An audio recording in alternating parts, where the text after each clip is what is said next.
Hi guys, அண்ணா university nodal analysis problems நம்ம பார்க்க போகிறோம். இப்போ இந்த கொஷினில் கரண்ட் த்ரூ R3 R4 என்னன்னு கேட்டிருக்காங்க, வாங்க பார்க்கலாம். நம்ம V1 V2 நோடு வோல்டேஜ் நம்ம போட்டுக்கிட்டோம். இப்போ லீவிங் கரண்ட் எல்லாமே பாசிட்டிவ், என்ட்ரிங் கரண்ட் எல்லாமே நெகட்டிவ்னு வச்சு ரெண்டு ஈக்குவேஷன் நம்ம ஃபார்ம் பண்ணிக்கிறோம் நோடல் அனாலிசிஸ் மூலமாக. ரெண்டு ஈக்குவேஷனையும் நம்ம ஈக்குவேட் பண்ணி V2 கண்டுபிடிச்சிடுறோம். இப்போ V2வை நம்ம ஃபஸ்ட்டு ஈக்குவேஷனில் சப்ஸ்டியூட் பண்ணி V1 கண்டுபிடிச்சிடும். தென் கரண்ட்டின் R3 R4 நம்ம கண்டுபிடிச்சாச்சு. நான் இங்கே ரெட் கலரில் மார்க் பண்ணியிருக்கிறது என்னென்னா IXோட கரண்ட் டைரெக்ஷன். இப்போ பார்த்திங்கன்னா V1 V2 V3 node voltage mark பண்ணியாச்சு. KCL ஈக்குவேஷன் மூணுத்துக்குமே ரைட் பண்ணியாச்சு. பார்த்திங்கன்னா லீவிங் கரண்ட் எல்லாமே பாசிட்டிவ், என்ட்ரி கரண்ட் எல்லாமே நெகட்டிவ். இப்போ IX வந்து என்னென்னா V1 minus V2 divided by 2. அதே மாதிரி மூணு ஈக்குவேஷனுமே KCL ஈக்குவேஷன் மூலமாக சால்வ் பண்ணது. தேர்ட் ஈக்குவேஷன் மட்டும் நான் டிவைடட் பை 3 பண்ணிக்கிட்டேன். இப்போ ஃபஸ்ட்டு ரெண்டு ஈக்குவேஷனுமே ஈக்குவேட் பண்ணி நம்மளுக்கு V3 in terms of V2 கொண்டு வந்தாச்சு.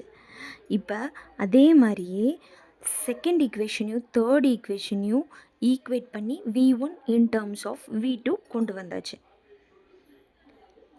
இப்போ நான் ஃபஸ்ட்டு ஈக்குவேஷனில் V1ஐயும் V3யும் நான் சப்ஸ்டியூட் பண்ணி எல்லாமே V2வை கொண்டு வந்துட்டு V2வை கண்டுபிடிச்சாச்சு. V2லேருந்து V1ஐயும் V2 மூலமாக V1 அண்ட் V3 கண்டுபிடிச்சாச்சு. இப்போ வந்து இண்டிபெண்ட் கரண்ட் சோர்ஸ் எவ்வளோ பவர் டெலிவர் பண்ணுதுன்னு கேட்டாங்க.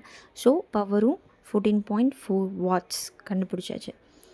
இப்போ நெக்ஸ்ட்டு ப்ராப்ளம் பார்த்திங்கன்னா இது ஒரு சூப்பர் நோட் ப்ராப்ளம். V1க்கும் V2க்கும் இடையில 25 வோல்ட் இண்டிபெண்ட் வோல்டேஜ் சோர்ஸ் இருக்குது. அதே மாதிரி V2க்கும் V3க்கும் இடையில டிபெண்ட் வோல்டேஜ் சோர்ஸ் இருக்குது.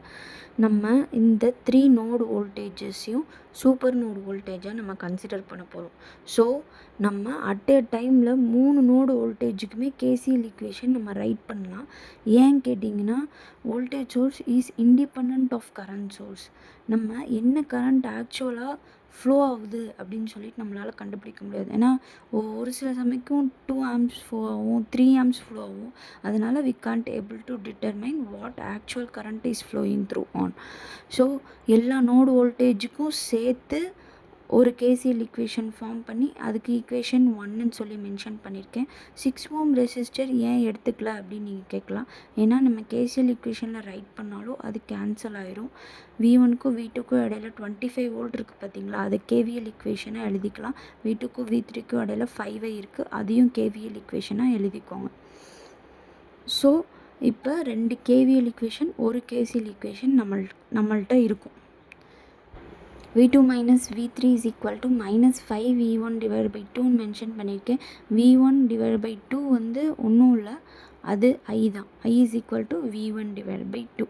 இப்போ இந்த ஈக்குவேஷன் வச்சு நம்ம சால்வ் பண்ணலாம். ரெண்டு KVL ஈக்குவேஷனையும் நம்ம ஃபஸ்ட் ஈக்குவேஷனில் சப்ஸ்டியூட் பண்ணி V1 V2 V3 நம்ம கண்டுபிடிச்சாச்சு. இப்போ நெக்ஸ்ட் ப்ராப்ளம் பார்த்திங்கன்னா V1 V2 V3 நம்ம டிட்டர்மைன் பண்ணணும். அதே மாதிரி KCL ஈக்குவேஷன் எழுதியாச்சு. என்ட்ரிங் கரண்ட் எல்லாமே நெகட்டிவ், லீவிங் கரண்ட் எல்லாமே பாசிட்டிவ். இப்போ தேர்ட் ஈக்குவேஷன் மூலமாக நம்ம V3 கண்டுபிடிச்சிருக்கோம்.